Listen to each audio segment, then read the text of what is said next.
14th this year.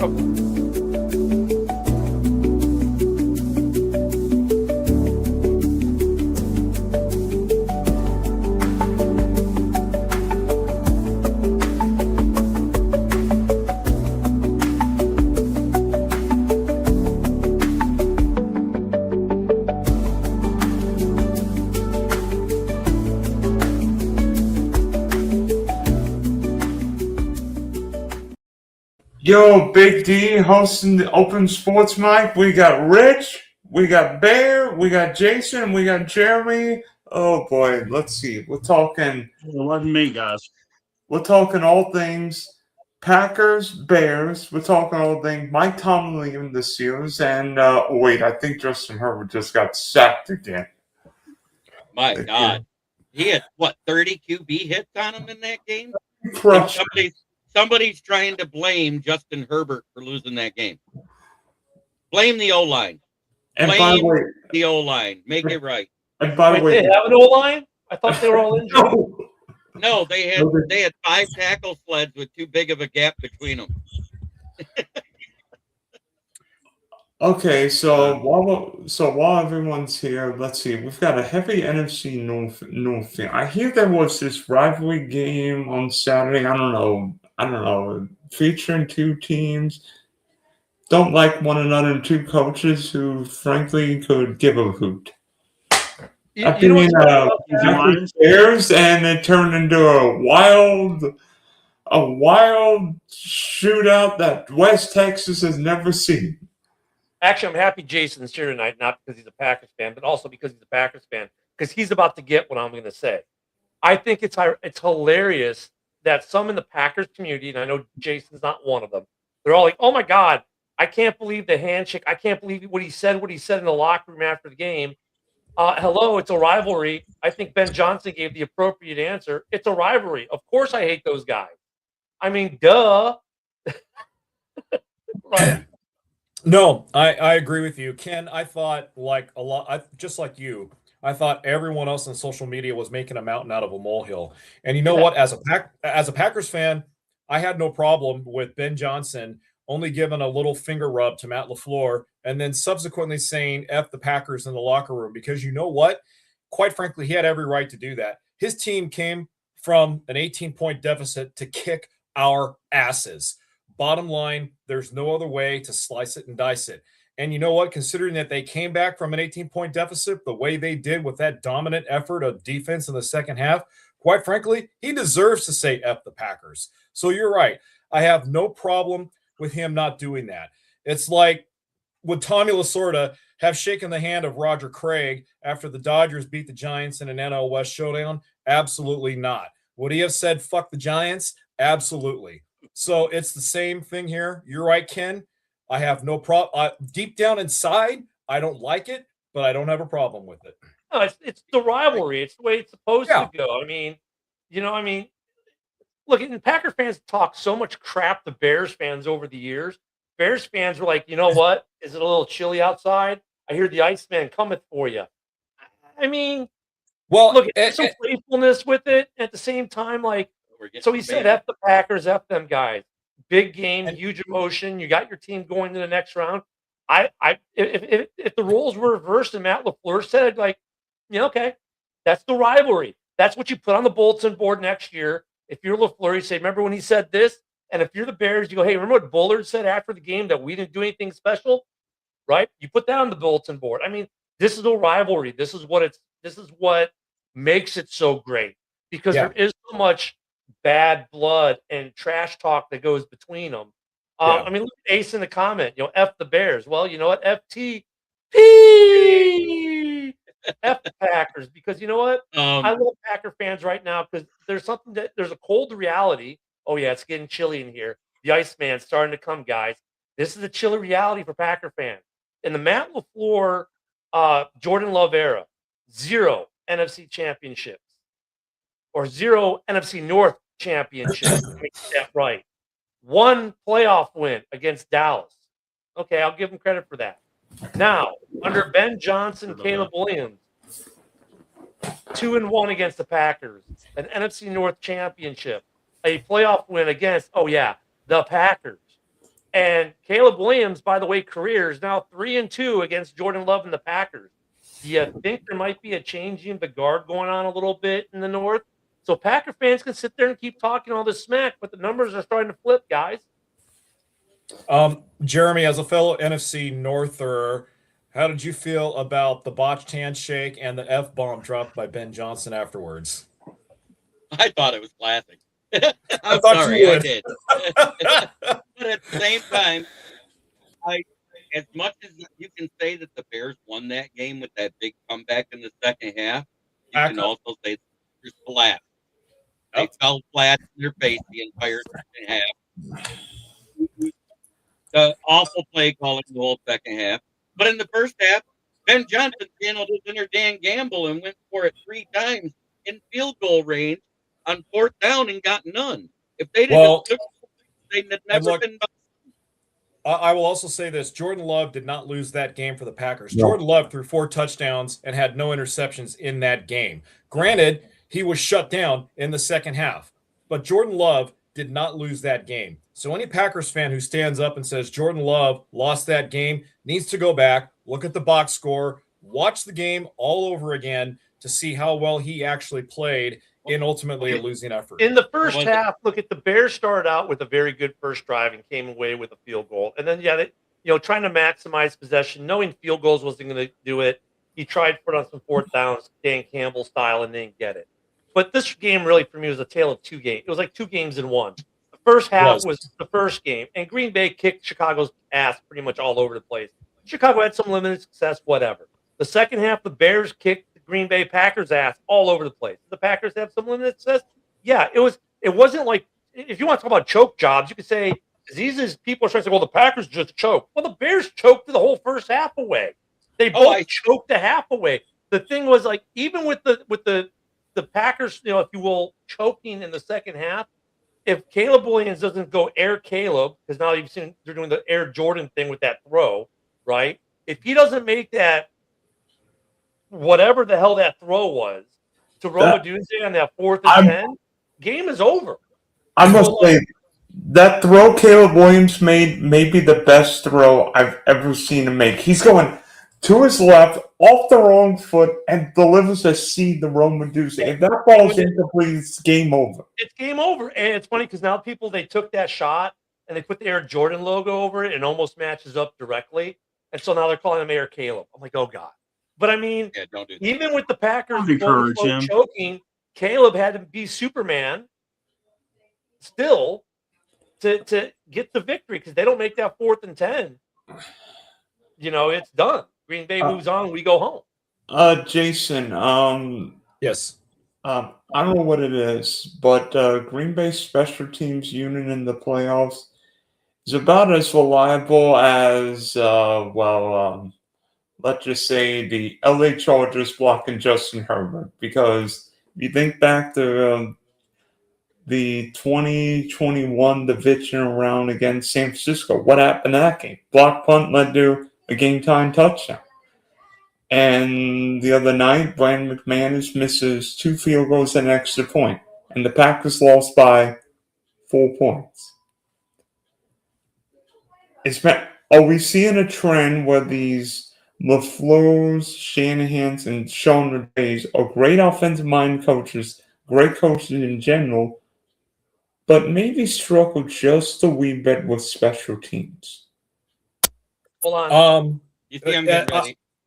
I think we're seeing that trend with some of the teams, Dylan, not all of them. And I would expect that the first change that will be made on that coaching staff is the firing of Rich Bisaccia, who is still Green Bay special teams coach. It sounds like LaFleur is going to stay in Green Bay, whether they let him coach out the final year of his deal next season or they sign him to an extension, he's there to stay. So if that's the case, and it really is, Bisaccia needs to be the first coach out the door, because Green Bay special teams unit, Dylan, not only sucked in that game against Chicago, all season long we were terrible. We were ranked 29th in the NFL in yards allowed on special teams. We did not have a single punt return for a touchdown, did not have a single kick return for a touchdown, at least that I recall. Our unit was just god-awful terrible. So I would imagine Bisaccia will be the first guy out the door. Ken, what are you going to say? I want to defend your guy a little bit, but first, hold on. JB hit it. Smoking Dad has entered the chat. I'm going to defend your guy because look at Hightower's been in Chicago for 3 coaching administrations, and we talked about it on the morning show. Special team coaches are such a niche, rare breed. It's hard to find good ones or anyone that's even competent. The problem with Green Bay, like McManus, look, I'm going to defend Green Bay special teams here. Chicago is a shitty place to kick at. It is a really hard place to kick at in bad weather. A couple weeks ago, McManus was masterful, as was Cairo Santos, right? When they had to bend it like Beckham. The wind got the better of him in this game, unfortunately for him. I thought when they put Josh Jacobs to return the ball, that was a great move by them. But you got to remember, for special teams guys, these coaches, like, look at what do special team coaches get to control? Maybe the place kicker, maybe the punter, the long snapper. And if they're lucky, they get influence if I really want that guy to be my returner. Their gunners and everything else are the slop leftovers from the defense and the offense, the guys who aren't in the top end of the rotation. You're going to special teams, and you can have them for 15, 20 minutes of practice. So really, I think part of that problem is not necessarily always on the special teams coach, but the fact that they're just given whatever's left over, and a lot of coaches don't give them a lot of time to practice. They get a very small slice at the end of the day when the guy's already tired, and they're not an emphasis isn't put on it. As far as McManus, look at I can tell you from experience, kicking issues can be an issue for any team. Like after Cody Park, we went through kickers. Pinheiro, though, look, he's kicking really good for San Francisco now, right? McManus is not a bad kicker. After all, Chicago had its double doink a years. That's what I'm saying. And Pinheiro was one of the guys that came in and left real quick because we couldn't find the guy. Now he's having success in San Francisco. I wanted to maybe look at getting rid of Cairo Santos at the end of last year, thinking, well, he needs a bigger leg. We need a bigger leg in Chicago. But after watching him kick consistently in really bad weather conditions, he's really good in really bad weather. Those kickers are far and few between. So I'm going to defend McManus a little bit because Chicago is not an easy place to kick. And when it looks like the flags aren't moving in Chicago, no, partner. That wind is doing this. And it's not easy in Chicago. So McManus missing, what was it, a 40-some yard, look, the wind affected a pass from their backup quarterback in week 16. But yet their kickers McManus was able to put it through the upright, which is not easy to do. I don't think they're going to be firing. If they fire their special teams coach, I think that's probably a bad move. They already said that they're going to try to extend LaFleur. That came out today. That they're looking to extend LaFleur now, unless JB's got some more breaking on that. No. LaFleur was the assistant quarterbacks coach. Yeah. And Kyle Shanahan was the OC. But yes, same thing. Both those guys do the same thing in the big moment in the playoffs. If you look at it, every time that Kyle Shanahan has had a lead in the Super Bowl, what has he done? He does not run the ball in the second half. He goes pass happy, and they lose. But when it goes to your special teams coaches, like all of you, like no matter what your team, go look at your special teams coordinator and look how long they've been there. And I think a lot of you will be surprised to find that your special teams coordinator, unless you're Pittsburgh or the Ravens, where your head coach was there for over 15 years, you'll find that your coordinator has been there for 2 or 3 different head coaches, like Hightower in Chicago. And there have been times where Bears fans are like, we need to fire Hightower. Why has he been here since John Fox? Because they're hard to find good coaches that coach in that niche. Just like the guy I just mentioned, Dave Fitt, who's been here since Caldwell. Yeah. And Ken, you're right about Matt LaFleur. Everything that I have heard and read right now says that they are leaning towards keeping LaFleur. They're going to try and make their pitch to Harbaugh, see what his reaction is. They may even try and make a pitch out to Kevin Stefanski. But by the end of the day, I do think that LaFleur will end up still being the head coach of the Green Bay Packers. Dylan, what were you going to say? I've got one. Rich, Charles, Adam, guess what? For the first time that I can ever remember, the Ravens and Steelers have something in common. Neither team's got a head coach right now. 3 teams in the North, AFC North, are coachless. Wait, that deserves another. And you know what? We're going to call the Cincinnati Congratulations to Bengals. Adam, by the way, who's been calling for it for 2 years. Congratulations to Adam. Well, I really want to know how Adam feels today, finally getting rid of Tomlin after all this time. I walked into this. I went in for a pickup, and she looks at me and she goes, "He got let go today." And I was like, "What?" I was like, "What?" It just drew me off, and I was having a miserable day, with the loss yesterday, and all of a sudden, like I felt the sun just come flying through out of nowhere. I was like, it was like the perfect sky. It was just a moment of like, this is awesome. Adam called me at there- work today, and he was on cloud 9 to let me know that Tomlin had stepped down. He's like, "Jay, did you hear the news, buddy? Tomlin's gone, buddy. He stepped down." I'm like, "Congratulations." I was So waiting does for the Tomlin phone try to call. get a job, or is he going to retire? I It got looks the like he's funniest going to information you CBS. could have. From what I'm gonna seeing, Tomlin's not looking to coach next year. Wait, what? Tomlin Wait. also wasn't fired, so the Steelers Right. actually still hold the rights. This is why this break in his TV stuff is coming up, because the Steelers can stop him or have to be involved in if he does move somewhere. Well, we get a So draft if he pick. does wait, he can just go where he wants. Yeah, he waits I 1 think year. unlike Harbaugh, he's got time. If he waits 1 or 2, 3 years, he's going to be the Well, he's number only one got to name wait 1 year, wherever right? he does. He had 1 Yeah. year in contract. He just got to wait 1 year, and he can do what he wants. And the Steelers don't. Go ahead, Jerm. JB's got it. Baltimore sends a 3rd-round pick to Pittsburgh for Tomlin, and Harbaugh hires in as Pittsburgh's head coach. Wouldn't that be something? Let me tell you something. I just put it Stranger on things the can happen, Reveries. man. I just put it on ruin my the perfect Facebook. fucking day, Jeremy. Okay, let him. I just put it on the Facebook. What do you Raven fans think about hiring Tomlin as coach? I've never seen so much profanity. Like, on the page. Well, They were Even from Wait, even from Eric Costa.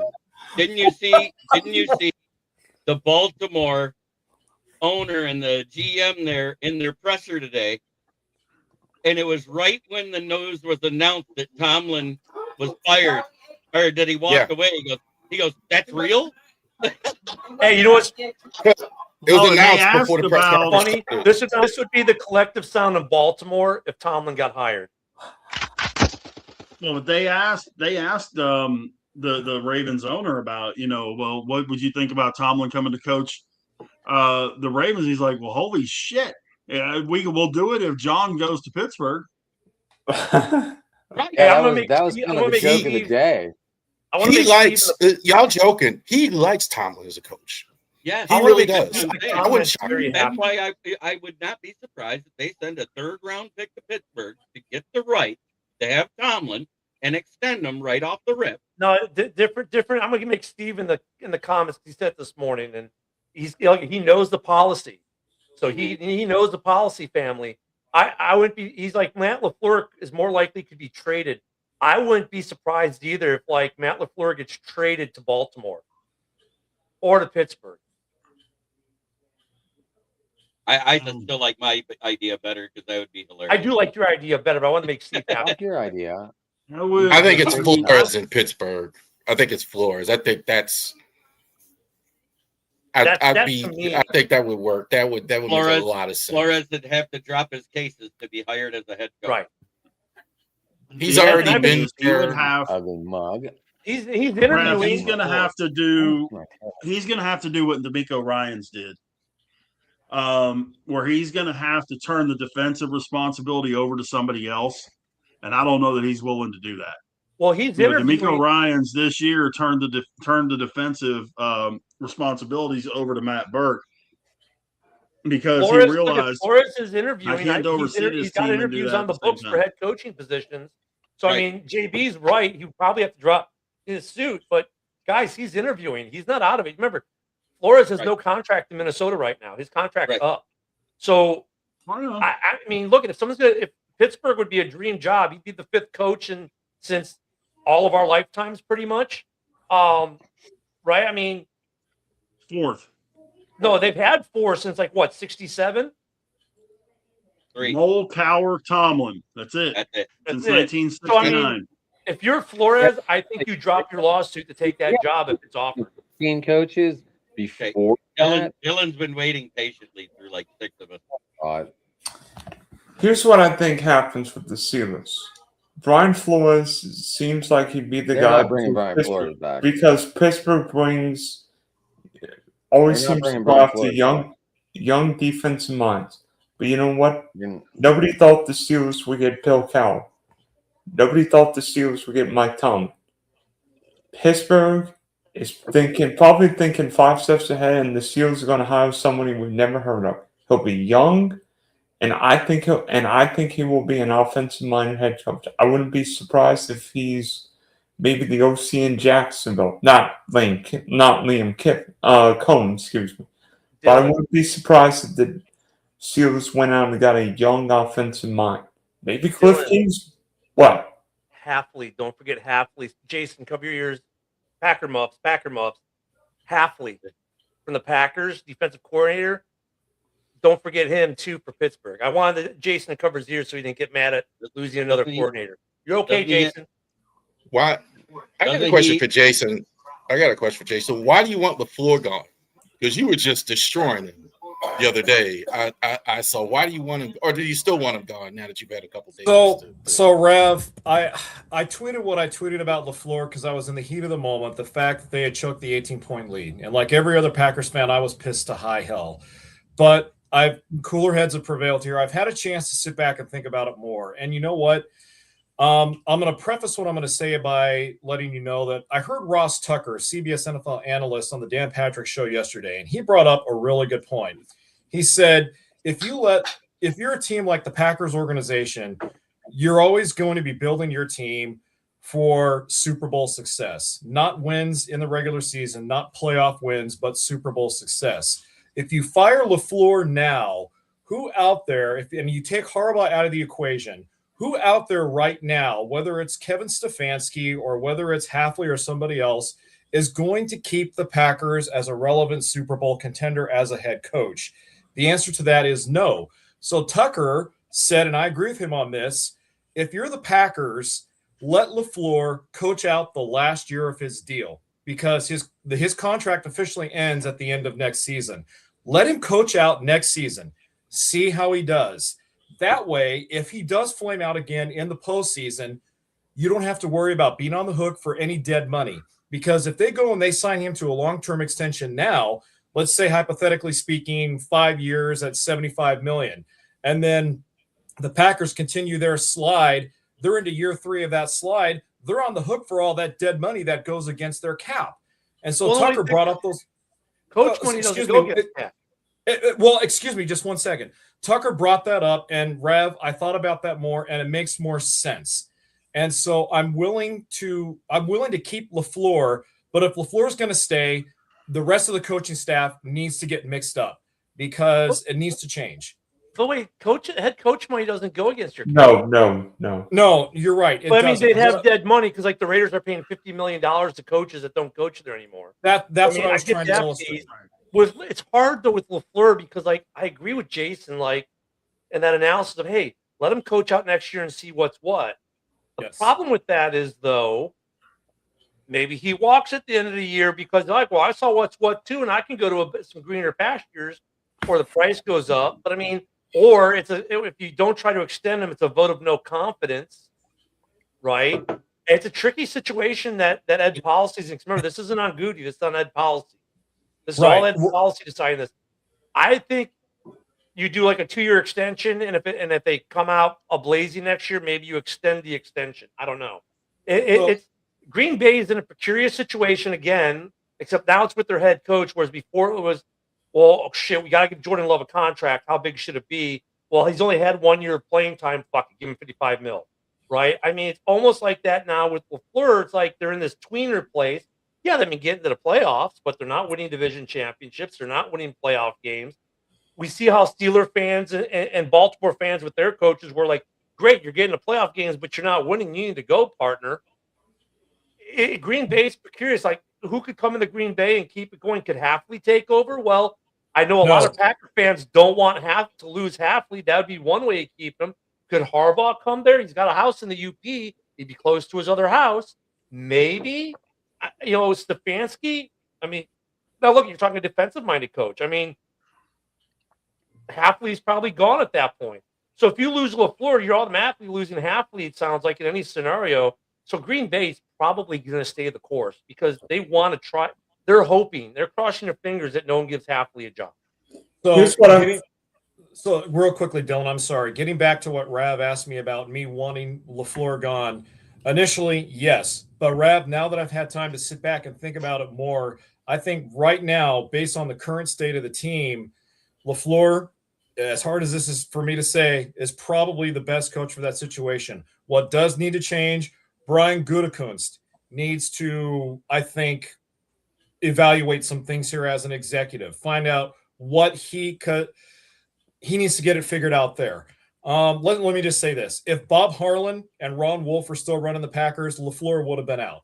But fortunately, it's Ed Policy's tenure, so I think he's going to let LaFleur coach it out, see what happens. Ultimately, Rab, I think that's the right thing to do. I hope that answers your question. Michael, LaFleur deserves to be traded to Tahitian Developmental Flag Football League for middle schoolers. Hey, Dylan got a question, guys. Dylan, I'm sorry. Go ahead. Couple things about Green Bay. Unlike a team, say the Philadelphia Eagles, Green Bay doesn't have an owner, and Green Bay's not a big free agency destination or big risk taker. The fact that the Packers took a wide receiver for the first time since the George W. Bush era or something. That's changed the policy. The fact that Green Bay made a Micah Parsons move came out of left field.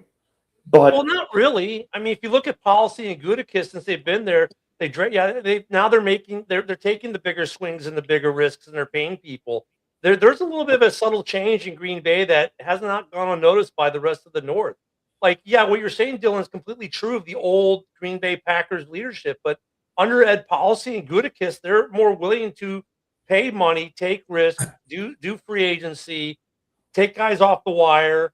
They're more willing to, and I think that's because the Bears, the Lions, and the Vikings have forced them into doing that with the way these teams have built up the last couple of years. That's why Micah Parsons, honestly, I think Micah Parsons saved Gutekunst's job this year.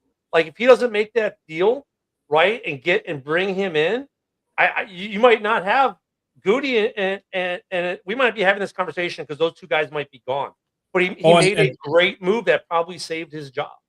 And by the way, Matthew Golden, even though he had a very lackluster rookie year because he wasn't utilized properly, had 4 catches for 84 yards and a touchdown in that wild card game against the Bears. So that lets me know that Matthew Golden has a future in this league, either with the Packers or somebody else. And also, Dylan, real quickly, I want to hit on something that Ken said a few minutes ago about the pecking order of the NFC North and really the whole landscape of the NFC changing.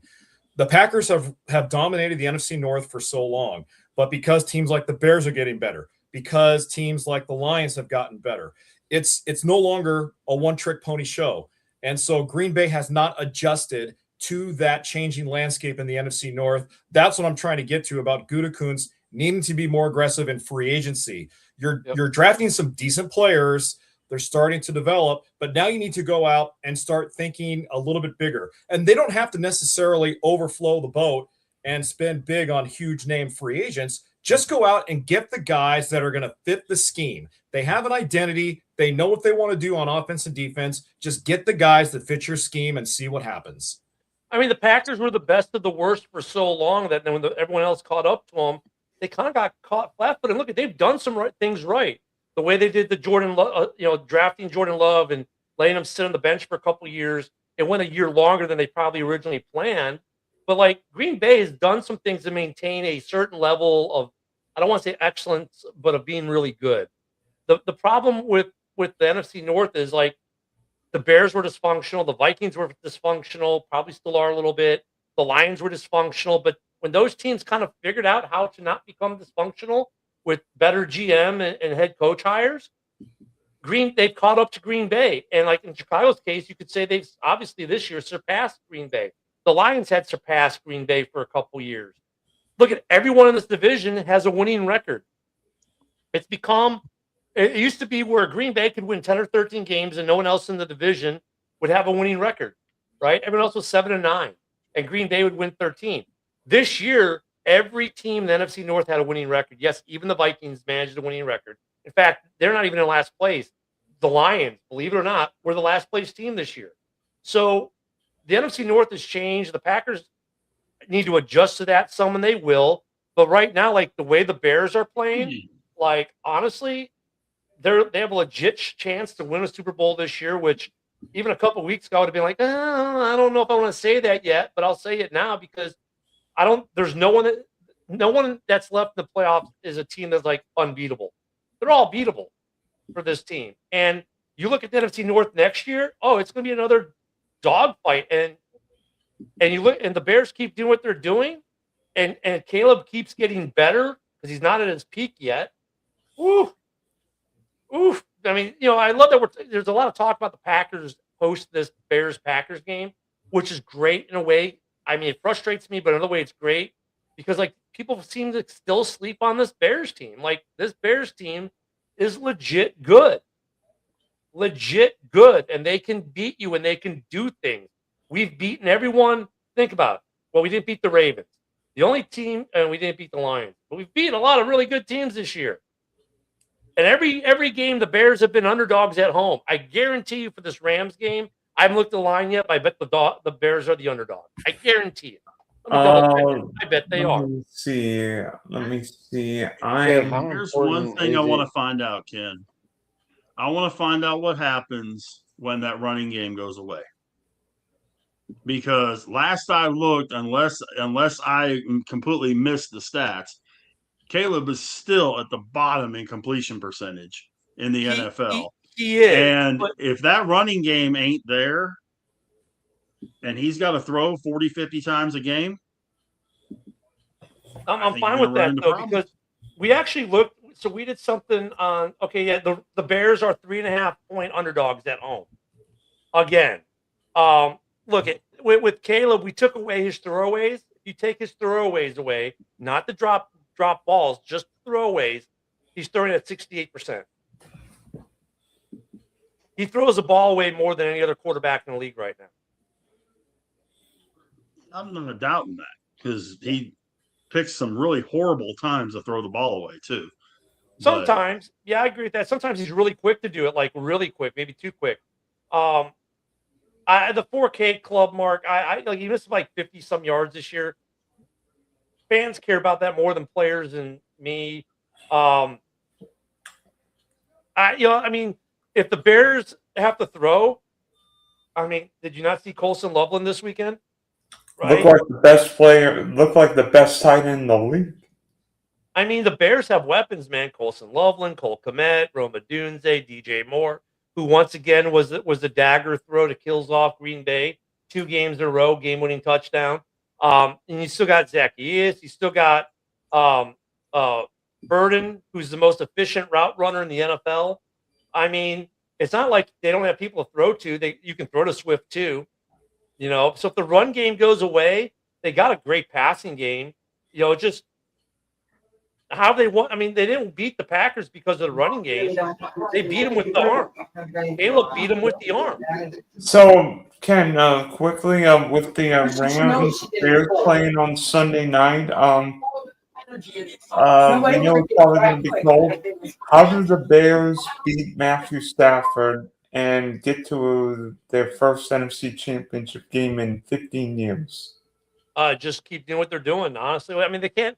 They look at when the Bears go down at halftime, down a score or two, it's almost like they go in there and go, got them right where we want them. It almost feels like it. But look at the Bears just need to play their offense. The defense will do its job. Look at Stafford. You'd think can do well in cold weather. Historically, though, he doesn't do really well in cold weather, and it's going to be cold in Chicago this weekend. Their defense, San Francisco or the Rams defense, I don't think they're going to match up well against this Bears offense. Honestly, I find it funny that the number 2 seed is once again the underdog at home. Just keep doubting the Bears. Give them more bulletin board material, Vegas. We love it. like the Bears can win this game. It'll be a close game, but the Bears, I think, will win this game and will go to the NFC Championship and will knock off the winner of that one. I think the Bears can go to the Super Bowl this year, honestly. They got a team defensively that does just enough. And look, we had no takeaways in this Green Bay game. In fact, we lost a takeaway battle and won the game. So, I mean, this Bears team has showed you that they can lose a takeaway battle and win. If they win the takeaway battle, they've won every game -1, which was also Green Bay, ironically. Oh, no, I'm sorry, that was the Lions. This team can beat you in different ways. They can beat you with the run game like they dismantled the Eagles, or they can beat you with Caleb's arm. So offensively, they're a nightmare for any defensive coordinator, and I honestly believe the Bears just played the best defensive coordinator that was left in the playoffs in Hafley. I think Hafley was the best defensive coordinator still left in the playoffs at this point. Better than Vic Fangio? Fangio's gone. Oh, no. Yeah, Fangio would have been up there, right? Fangio, Hafley, right? They're both gone. So, I mean, as far as defensive coordinators, one more. You worried about the Bears losing their left tackle and DJ Edwards? No. So it's weird. In both cases, no. Why? Because you have the starting left tackle was the starting left tackle like 5 or 6 games this year. The Bears have been uniquely deep at left tackle this year, right? We got the Canadian Eagle who's now going to start again. His backup will be a guy who started at that position for 3 years in Chicago. So, no, I think left tackle, they'll be okay. Now, so as far as the linebacking core, well, what else is new? Edmonds and Edwards both have been in and out all year with injuries. Our 5th-string linebacker a couple weeks ago was the NFC Defensive Player of the Week. If there was a position group that we were going to have injuries at for specific positions, those two we were uniquely covered at being deep at those positions where we could afford the injury. Had we lost Roma Dunze, that might have hurt a little bit more. Had we lost, a corner or a safety, that would have hurt more, especially with C.J. Gardner-Johnson still on concussion protocol. But the left tackle, it was weird. It's like, oh, fuck. But at the same time, you're like, well, wait, we got 2 others right there. They're good. Okay, we're all right. Linebacker, that's been our story all year. We're good there too. You couldn't have scripted it any better. If you had to take injuries, those would have been the 2 position groups. You're like, we got backups. If we had lost DeAndre Swift, that would have hurt a lot more because Roshan Johnson, I don't know. You see what I'm saying? Monangai. Get the hell out of here. So, it would have been Monangai. Monangai I'd be fine with, but the other guy, maybe not so much. I mean, it was weird that we got 2 injuries at a position group. We're more than capable with our backups. All right. Now, usually Rich is the one bringing trivia questions, but I have a trivia question. Now, Rich already knows the answer to this, so Sean McVay has faced all but 3 NFC teams in his playoff coaching career, not including the Rams, because he's coaching the Rams. Could you name the 3 teams that Sean McVay has not faced in the NFC playoffs? Well, Chicago. As a head coach. Chicago. Yes. Now the fun one.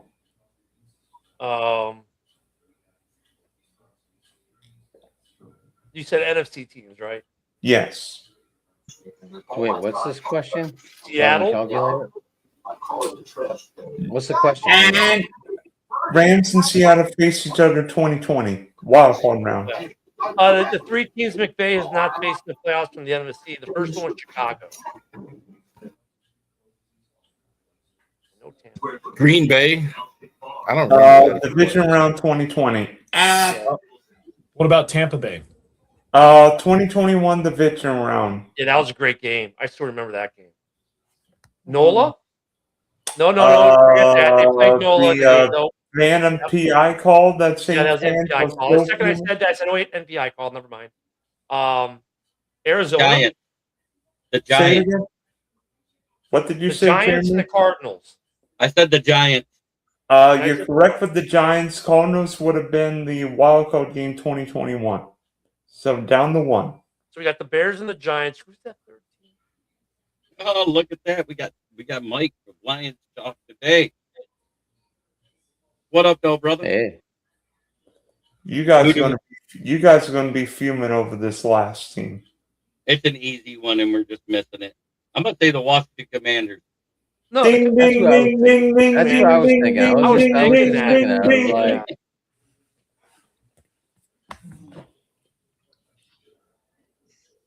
yeah, I mean, I'm not. I mean, I'm not surprised by that list, but like, it's gonna be interesting. Like Stafford, though, coming is look at Chicago's a team he's played a lot in his career. Obviously, it's a different looking Chicago than what he's used to. He's played in Chicago in cold weather before. He's never done well in Chicago in cold weather, so it's gonna be an interesting game. I still think I still find it funny that we're the underdogs at home again.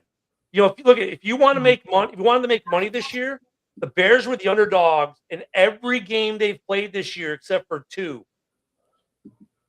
Think how much if you just bet Chicago to win every week, $100 I'm every gonna week, bet him to win you would because be I a haven't rich won person anything all right now. year, so I'm probably gonna jinx him. Yeah. Well, The the only big 2 thing games is And they the weren't, Rams didn't look good in for a while now. and they look They good didn't in look great. Carolina. I mean, they beat Carolina. Carolina's not that good of a team, and they didn't look great. Yeah. And I mean, the they got Bears a were lot of the trouble with that. favorites in 2 games. They were favorited in the Browns game, and what was the other one? Cincinnati. I think those were the only 2 they were favored in the whole year. the thing I'm looking at with this game. You got to look at this is arguably the NFC Championship game because the way that and now with Kittle out for the Niners, if they get through, God bless them. And if Seattle gets through, it's still Sam Darnold. You're waiting for Sam Darnold to wet the bed.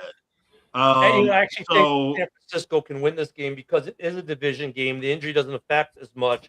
They just played each other 2 weeks ago. San Francisco can totally win this game. Seattle's They defense can. is really good.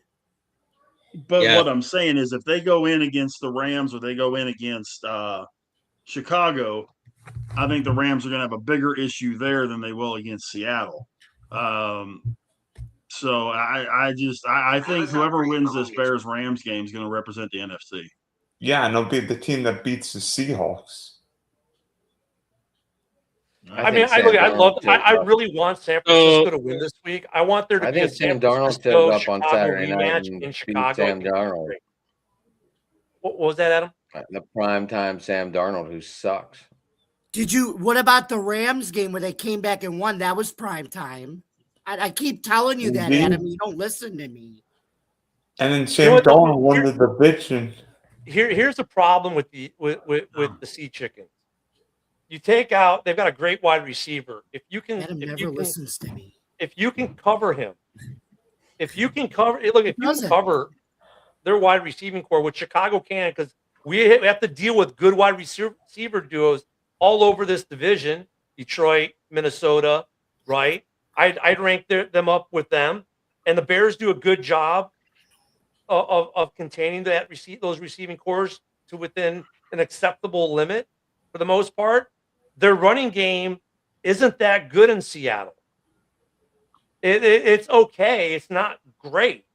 And their defense, the Bears have the number 1 offensive line right now left, and they can move bodies, and if they can continue to run on Seattle, then the pass game, then Darnold gets behind.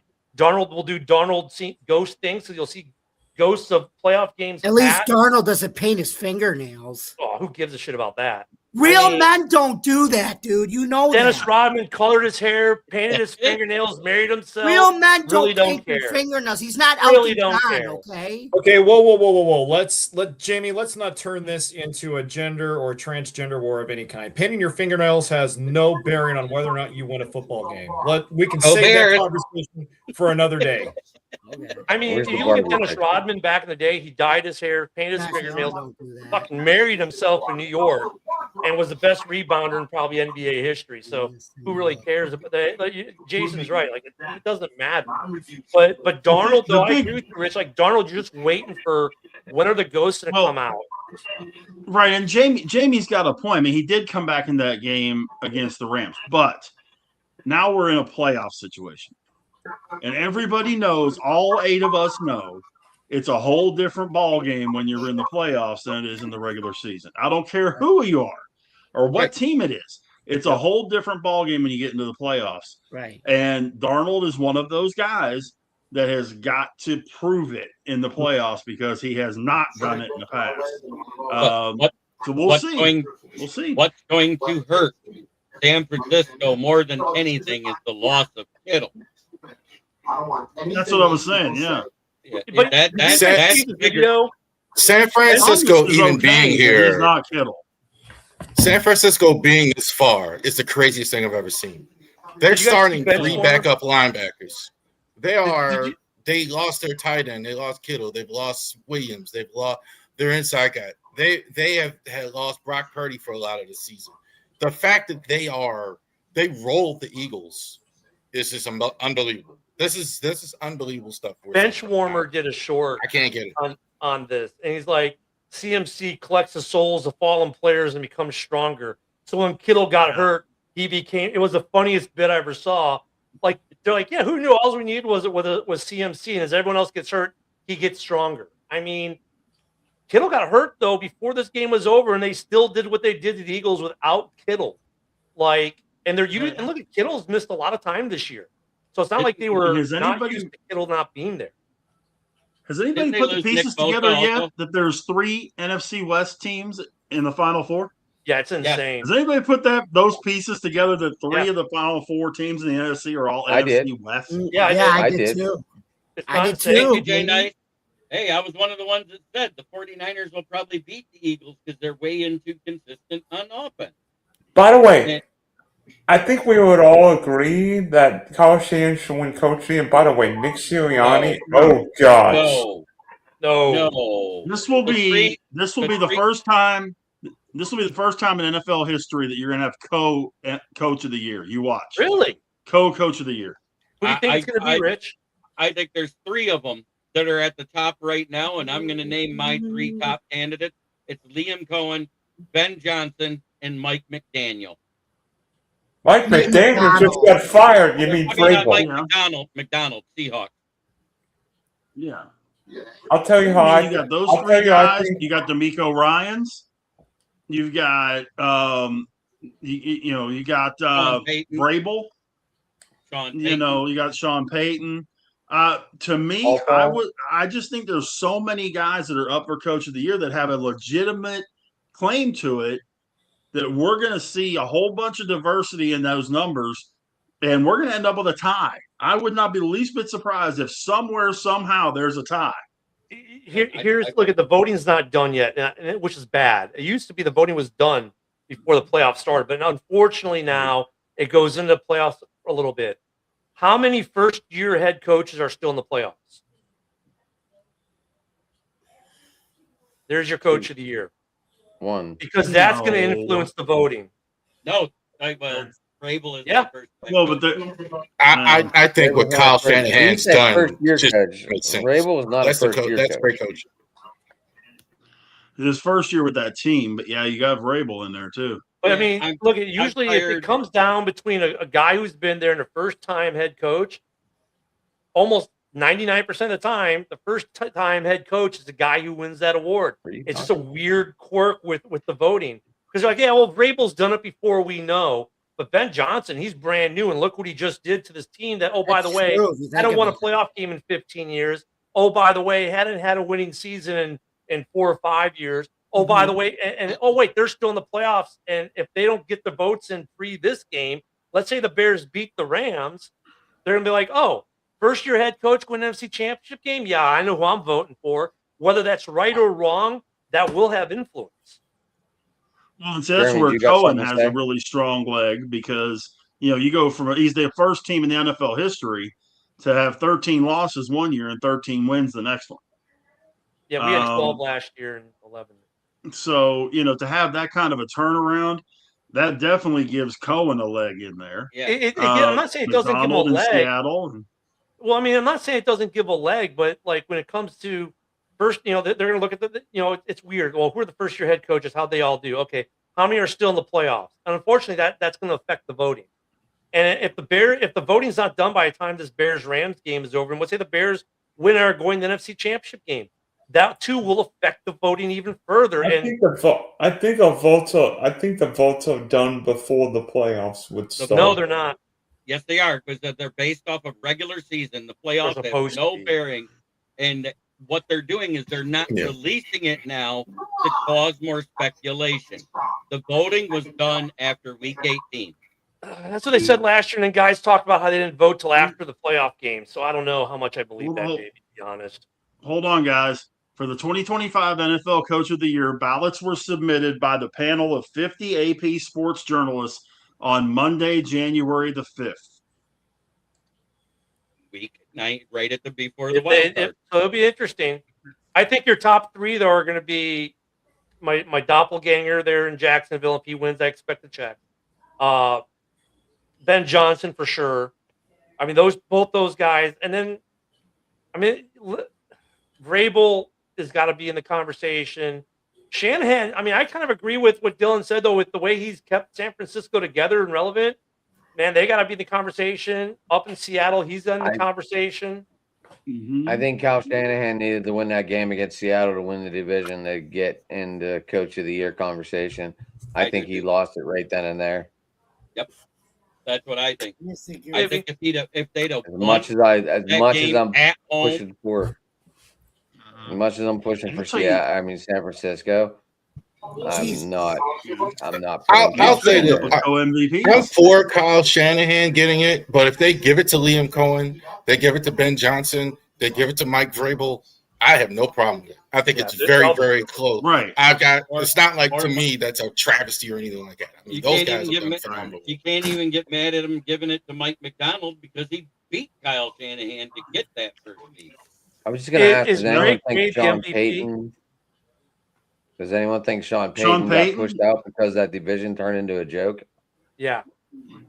Well, it became a two-horse race.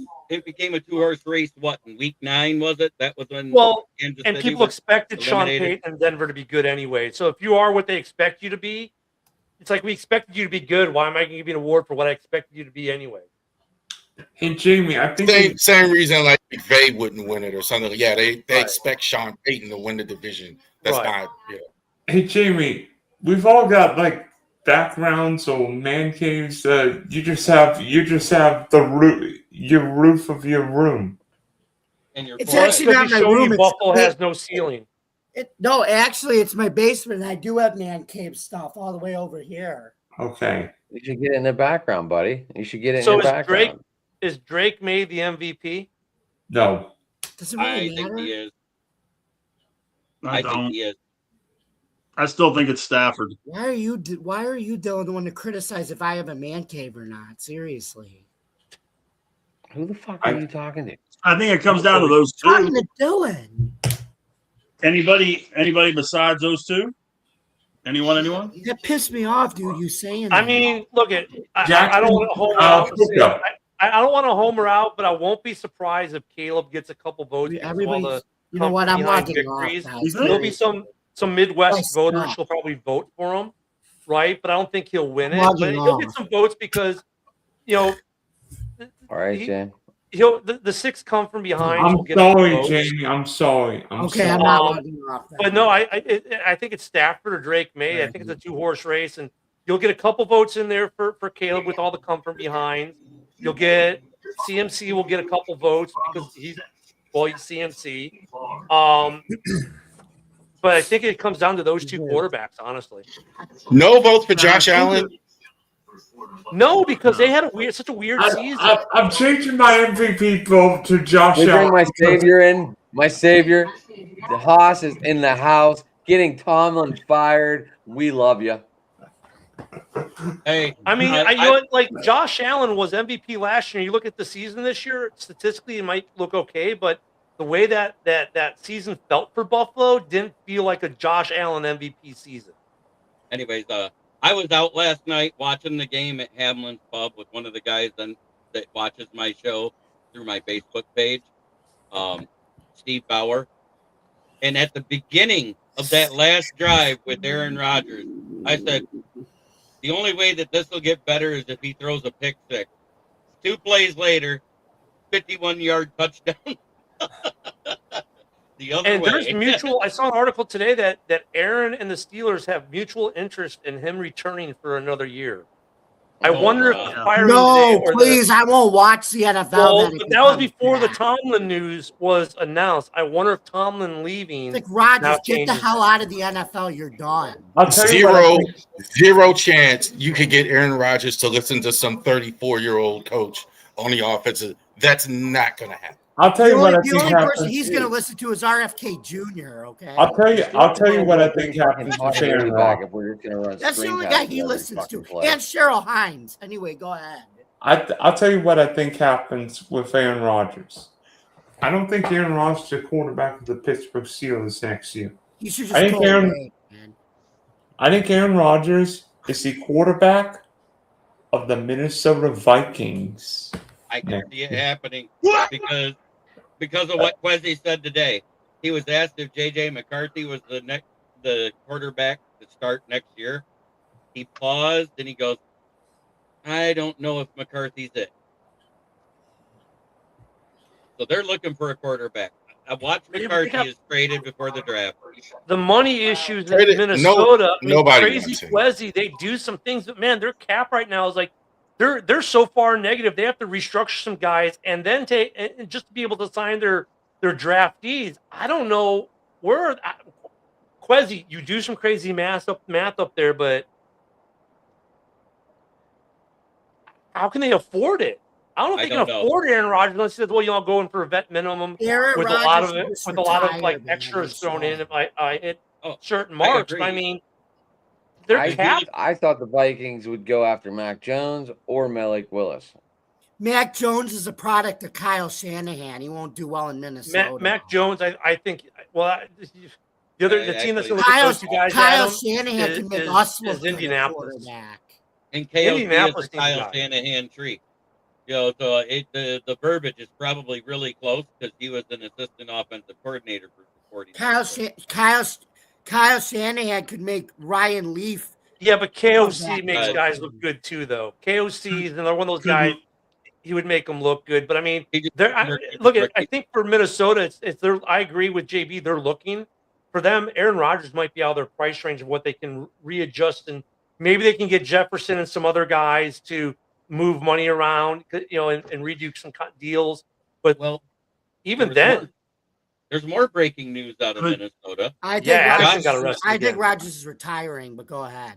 Joshua Addison was arrested at 3 a.m. Jordan Addison. Monday. Jordan. Josh Addison, whatever his name is. Addison got arrested for a third time. This time it's for criminal trespass at a casino. yeah, that's what's weird to me. That one's like I got to read more into that because they didn't give much details. But I was like, wow, Addison just got arrested again. And look at the Vikings already know they can't pay Addison when he's due. His contract just became less. But I mean, I wonder if there's anything to go there, Jeremy, or if that's one of those bullshit arrests in Tampa. No, Like, what did You he guys actually were do? talking. it didn't happen You in guys were- Tampa. It happened in Osceola County, which is outside of the Tampa. Well, County. I know where Osceola County is, but it's right outside of Tampa at the Hard Rock Casino, which is right outside of Tampa Bay. Mhm. So I mean, I've driven past it a million times. I'm just wondering. It'll be interesting to see what the whole deal on this charge is. Put that way. You guys brought up the name Malik Willis. Can I throw a team out there for you to really kind of I like think Malik about? Willis. How about the Indianapolis Colts? I don't think Green Bay lets Malik Willis walk though. Well, they better come up with some money because They're going to Malik have to pay him. Somebody's going to offer him a bunch. So here's the thing, and Jason, please, I think you probably might know this better than us, but here's what I've heard on Malik Willis from my co-host in the morning, who's a Packers fan. That the Packers want to keep him, and they'll pay him good backup money. We're talking $8 million a year. That's good backup money, right?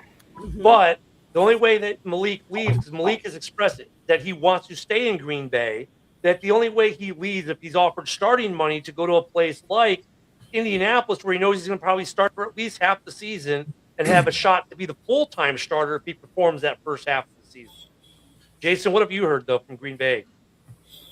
Yeah, from what I've heard on the Packers side, Green Bay wants to keep him as the backup. However, they also are aware that Malik wants to test the waters. He wants to see what he can get on the open market. And he's turned out to be a more than reliable backup.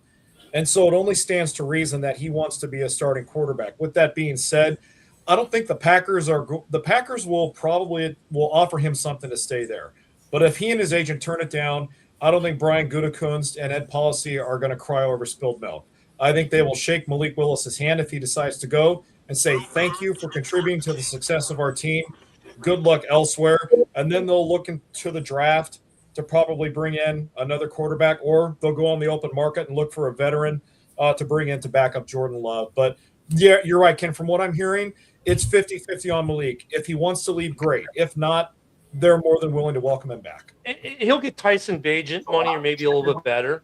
Because I put Malik in that class. There's like 5 teams who have backups who, when their starters go out, there's almost don't miss a beat. Green Bay is one of those 5 teams, right? Where they've got a really good backup. Baltimore, you're another one of those teams. Your backup is like 1B to your 1A. I think. Oh, there better be a Tyler Huntley extension. There better be a Tyler Huntley extension. We feel that way about Bagent in Chicago. So I think Malik Willis, unless he can get starter money, I think Green Bay will offer him a pretty nice little deal to be the backup there. JB wanted to say Jeremy wants to speak. Yep. I have the trade partner for Minnesota to get JJ because they're stupid enough to do it. And Haas loves this team. It's the Saints. Why would the Saints do that? Why would the Saints do that? Tyler Shuck is better quarterback than Jason McCarthy. To let him back up Shuck because Rattler is straight dog piss. But so's JJ. Yeah, but at least then they can let him sit. He isn't going to be a starter. They can develop him. Hey, by the way, Tyler Shuck, Hoss, I have a Spencer Rattler card with part of his jersey here. Oh, yeah, it might be worth the section of jersey that we'll is say in there. That and $7 will get you a $7 cup of coffee. Right. Where do you guys think AJ Brown winds up? It ain't Philly. No chance. I think AJ Brown's the number 1 receiver for Drake. He has to be traded though, right? For Drake May in 2026. That's exactly what I said for New England. Well, he needs to be traded though, correct? He's in a walk. They're going to cut him. I don't know why they'd cut. I think I know why they'd cut him, but you know what? You know what team has enough money to do it? It might be crazy enough to do it. New England. Las Vegas Raiders. Oh no. No, he wants to go somewhere where they got a quarterback. They're going to have a quarterback. They're going to have Mendoza. I would think that's what they're going to do in Las Vegas. If they have Mendoza, they've got a good tight end, they got a decent running back. If they fix that offensive line just enough, he will be the guy. And that's like AJ Brown, his argument. He doesn't care about winning football games. That's obvious. He just wants to be the guy. It's obvious. That's all he wants to be. Well, in Vegas, you will be the guy at wide receiver if you go there. Brock Bowers is better than AJ Brown right now. But I think they're going to try to trade him. I mean, they're not going to get much, but I think they'll take a 5th rounder for him or a 6th rounder for him.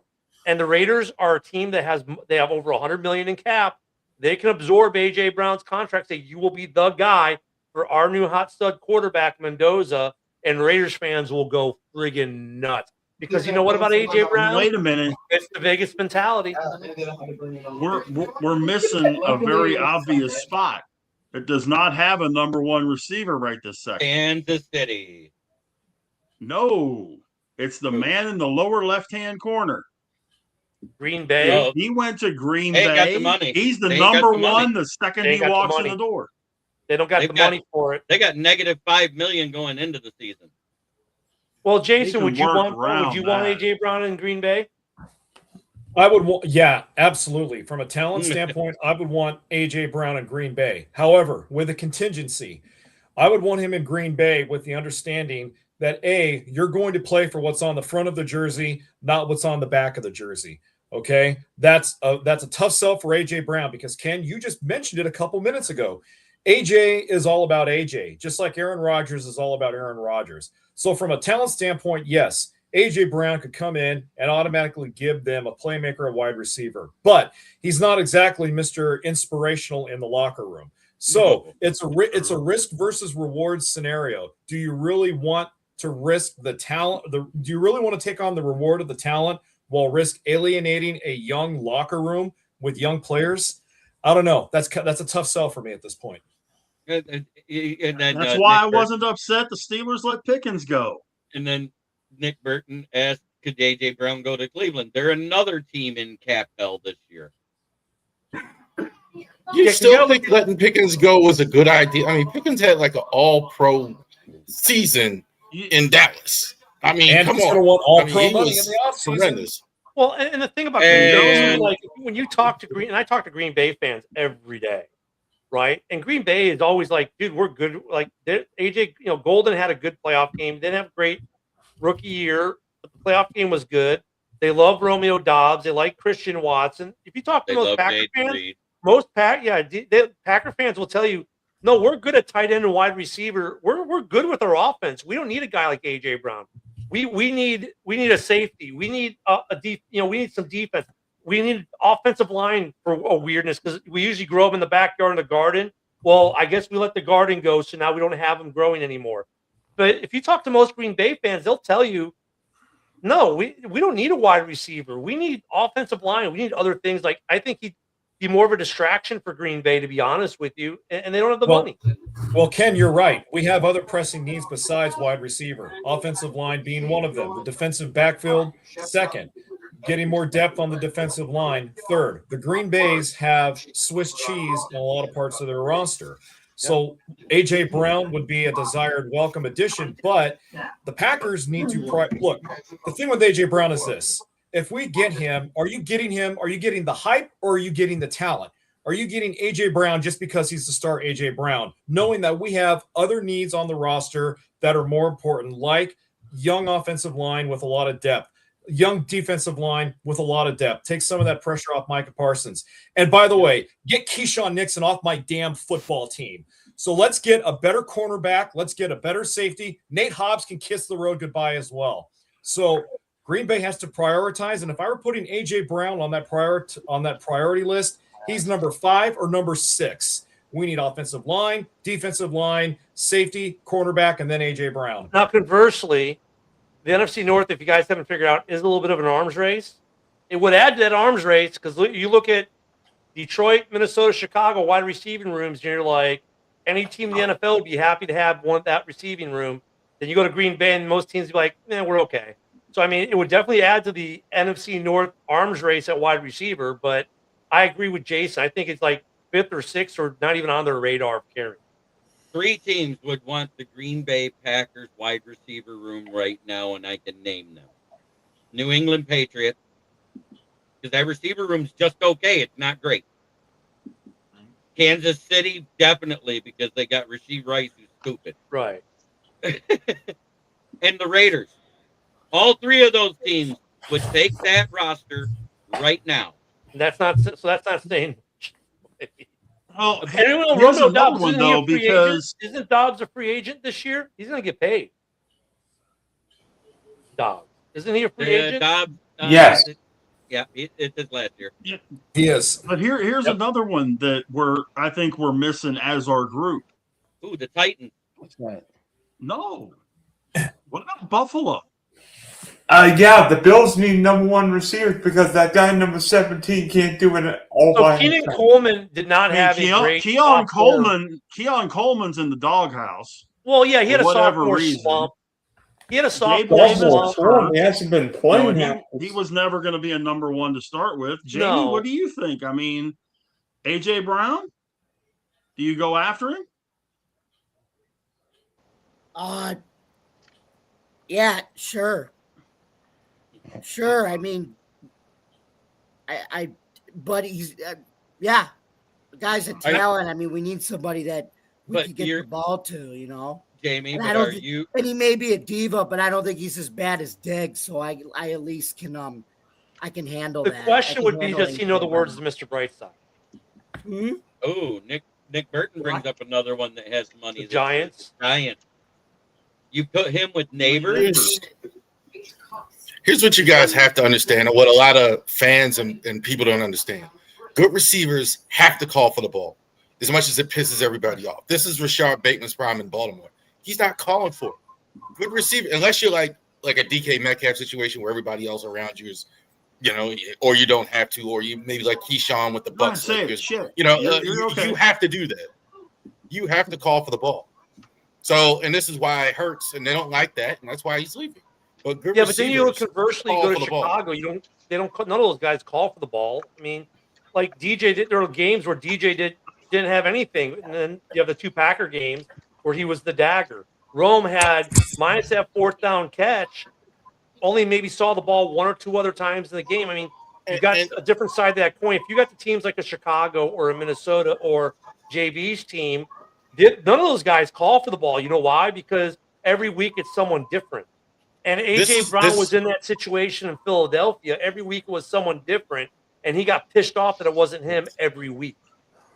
But this is why DJ's not in Carolina, because he was calling for the ball. Now, maybe he's stopped now or there, but this is good receivers, right or wrong. This is what they do. This is how you get good receivers. Good receivers, and you have to, or you'll get overlooked, or you don't get the ball thrown to. It's very. I know people don't like it, but I think that's the problem. And Jalen Hurts probably just got tired of hearing it. And you're not get wrong. Out of my face. Yeah, you're not wrong though. But at the same time, though, but then you like I said, there's that other side of the coin. You go to Detroit, Minnesota, Chicago, L.A. Rams, where they have a lot of people that they can throw the ball to, and you don't hear that. Why? Because they know that. Well, this week it's not me. Next week it may be me, and they're good with that because they understand that it's about their team, and they have a lot of really talented guys on their offense. And then you go to A.J. Brown, same situation. When Saquon's beating everyone to death running the ball, of course you're going to be smart. You're going to give the ball to him, and he's like, well, I don't want the damn ball or I'm not playing. Like, dude, you're winning games because your running back is curb stomping people. Like, one game it's going to be you, and the other game it's going to be Saquon. The other game it's going to be someone else. Devontae Smith, yeah. Yeah, there's that other side to that coin. Like you're not wrong, but then there's also got to be that piece where if you're on a very talented offense, you got to show that you're a team guy, that you'll lay the blocks down, that you're not going to bitch and cry like a little girl because it's not you every week. And A.J. Brown, Devontae Smith is a number 1 receiver on both teams anyway. I think he is. Right, but I think that's the thing. Right. The Bears and the Bills both embrace no block, no rock. If you're not going to block as a receiver, you don't get the ball. JB had something too. And don't forget, there was games where A.J. Brown was wide open and Hurts threw into coverage, and they lost games because of it, because of the disconnect. So this is where it's a problem. If you're that bad in the locker room that you're making it so they don't even look at you when you're open, that's an issue. He's going to be an interesting conundrum. I don't know. I think they'll try to trade him because they don't want to be on the hook for all the money if they cut him. Hopefully they can, look at. I think Vegas has enough money; they may do it. They need a receiver desperately to pair up with Mendoza because then they'll get Mendoza, A.J. Brown, Brock Bowers, Austin, and then they got the running back and Genty.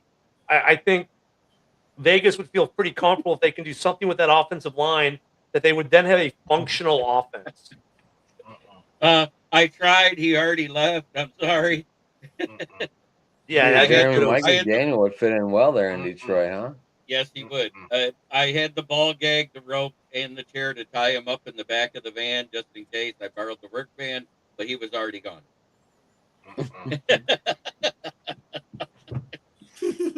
By the way, I think we saw 12 quarterbacks play on Sunday. I'm not sure one carry just seemed like Josh Allen did. I have a question for you guys. Who is the best, but who is the most freakishly talented quarterback, or maybe biggest talented quarterback you've ever seen?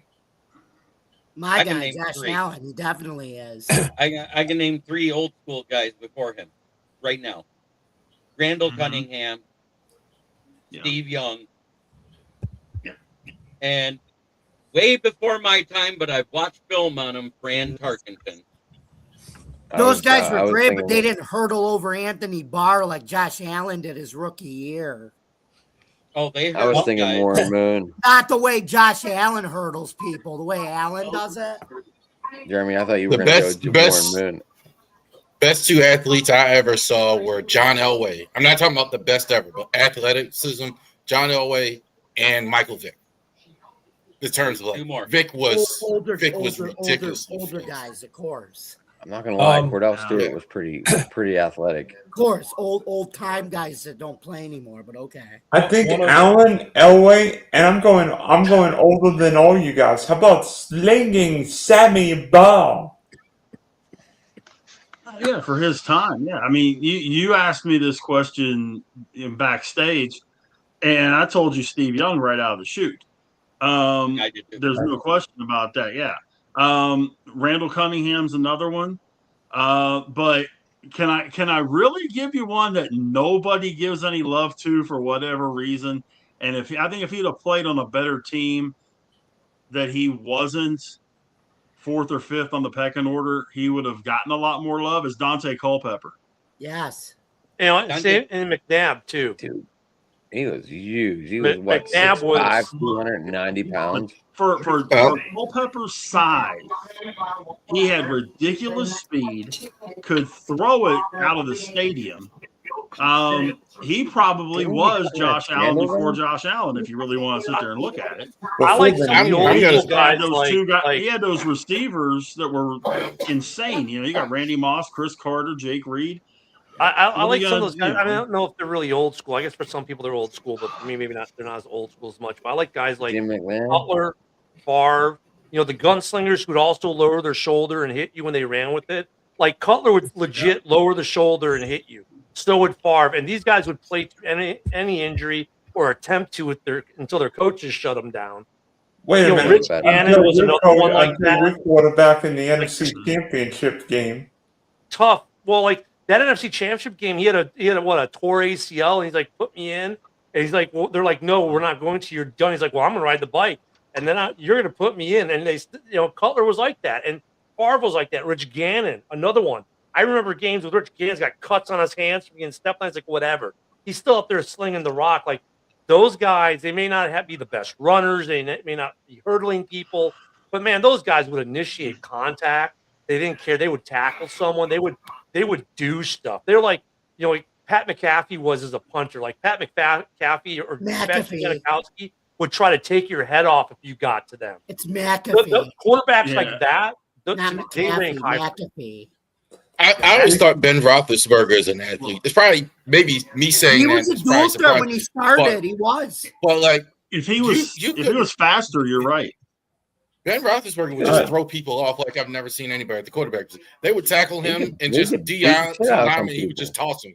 Like I've never seen that. Agree. I can't think of anybody do that. There's another one we haven't mentioned. And Josh Allen is the other one that does it. Oh man, the late Steve McNabb. Jason, do you have one for us? Well, I actually have a few. Dan Marino was and still is my favorite player of all time. Dan Marino revolutionized the quarterback position, the way it was played at the time. Still, to this day, has the quickest release of any quarterback that played the game. And for anyone who is going to sit back and say he does not deserve to be in the Hall of Fame, wrong argument to have. Another quarterback. People say Jim Kelly didn't, and he did. I agree. Kelly needs to be there as well. Another quarterback that I saw. He is already in there. 2002, he was inducted. Thank you, Jamie. Another quarterback that I saw that I was mesmerized by was Warren Moon of the Houston Oilers. Warren Moon, Ernest Givens, Haywood Jeffries ran the old run and shoot offense to a T. Those guys were about as prolific of an offense as any team in the late 80s and the early 90s. Warren Moon, in my estimation, if you look at his CFL numbers and combine them with his NFL numbers, one of the top 10 passers of all time in the history of professional football, not just NFL, but CFL. The third quarterback I really was mesmerized by is one of Jeremy's picks, Randall Cunningham of the Philadelphia Eagles. Randall Cunningham, he was big and physical, but he was also quick.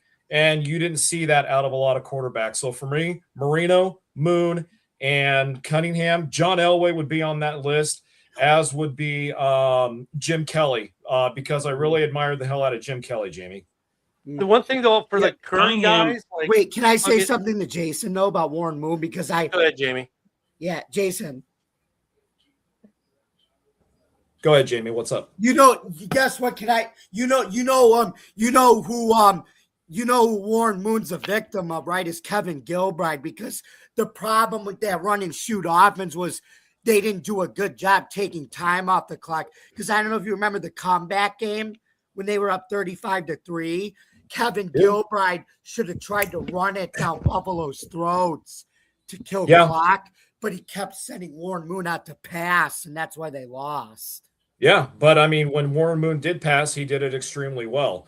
There was a time when the run and shoot was the offense that everybody wanted to run. The Atlanta Falcons did the run and shoot for a number of years. I believe the Cleveland Browns did it for a while when they had Bernie Kosar. The problem Jerry was Glanville you couldn't run the ball out of it. That was the problem. Well, regardless of how well they did, Jamie, and I hear you, regardless of how well they did, what to me, Warren Moon threw one of the greatest deep passes I've ever seen any quarterback throw. Warren Moon can be back at the 20-yard line and throw an 80-yard pass without breaking a sweat. And he was accurate. He was pinpoint accurate. He had occasions where he could overthrow a guy, but every quarterback does. But, when I watched the Oilers with him and Ernest Givens and Haywood Jeffries, and Rich, who was their tight end? I don't remember who their tight end was. Oh, but I mean, man. You get my point of it, right? Well, it was Malarkey for a little while. They stopped running it because teams they had Wycheck as the tight end, I think. Thank you. Jamie, I get your point, Jamie, because it was a one-dimensional offense. Yeah, it didn't do a good job with taking time off the clock at the end of games. A guy who's one of the current guys. Obviously Josh Allen does some crazy things, but a guy who none of us said, I'm going to say it, I'm going to sound like a homer because he's my guy. But Mr. Houdini, the Iceman, fastest quarterback in the league when running, right? He have you watched Micah Parsons trying to chase him down? He can't catch him. The guy escaped sacks like Houdini. He threw that in that Week 16 Packers game, in the game where they had to bend it like Beckham. The kickers were having to, shoot off left to hope it goes in the middle. He threw a ball that was in the air for 60 yards. It was an absolute dime strike to DJ Moore for that game-winning touchdown. So he's got the arm strength and the accuracy down, and he's not there yet, but Caleb is going to be in that conversation because you already look at 6 comebacks this year, only the second quarterback in NFL history, the youngest to do it. But you look at some of his other things, like Caleb's going to be in that conversation. Like, are you putting him in the Hall of Fame? He's so elusive in the when he's back there. The only way you're going to sack him is if you can bring all 4 corners in on him, and even then, against the Ravens, they brought all 4 corners in, and you're like, oh, he's done. All of a sudden, wait a minute, he's still up and running with the ball? How the hell? He's Houdini for a reason. I think Caleb will be in that conversation. If he's not already there. Are you putting him in the Hall of Fame? I'm going to say Lamar Jackson just to make Ralph feel good. I'm saying Adam. He's getting there, Adam. If you look at Caleb right now. I just want to make sure what I'm hearing. No, he's not. I'm not going to do like what Joe does with Brock Bowers and give him a gold jacket. But look at Caleb needs to be is making himself part of these conversations because look at how elusive he is. Look at the ice that his leadership. He is not Josh Allen yet, but he's getting there. He's starting to force himself into that conversation. Here's what Stephen A. Smith said. Here's what Stephen A. Smith said about Caleb this week. He said already he has him as the best players quarterback of all time. Dude, Stephen A. Smith's not saying much. Fedor Sanders' dick too. I don't want to hear it. He's number one Bears season past. He does hold a lot of Bears records already. He does. Yeah, how far away is he right now? Yeah, being the best Bears quarterback of all time is not a huge accomplishment. They've never been known for quarterbacks. No. Been known for a lot of other stuff, defense and running backs and that kind of deal. But if he continues on the trajectory that he's at right now and the way he's been progressing, and he's still got room to grow, we know he hasn't hit the ceiling yet. You can see it. There's still improvement. He is starting to force himself into that conversation. I've already asked my trivia question, but then I know Rich has got some.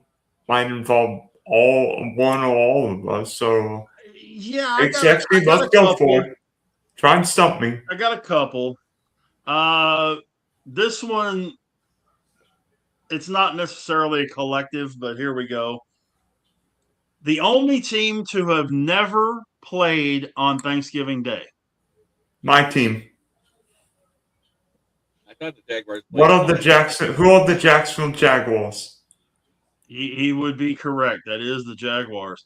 I thought that was absolutely insane. You would have figured they would have circulated in there by now. Yeah, Houston played Detroit a Ken, few this years one ago. is specifically for you. How many rushing titles did Walter Payton win in his career?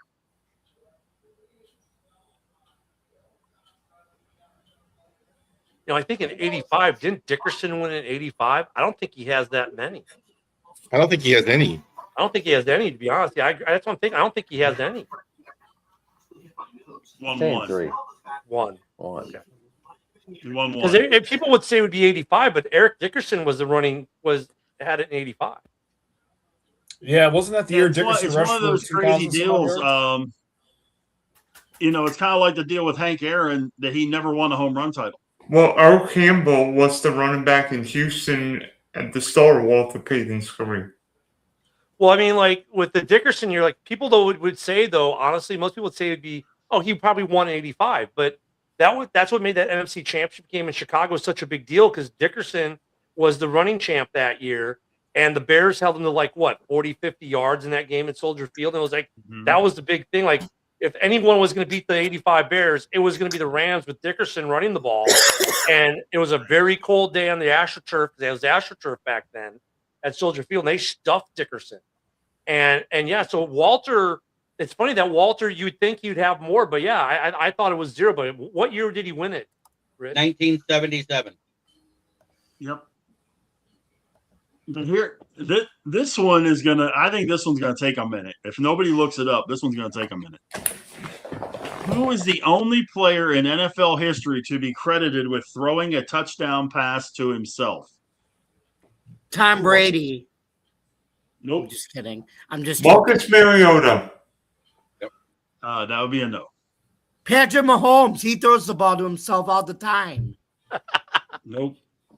How far back do we have to go, Rich?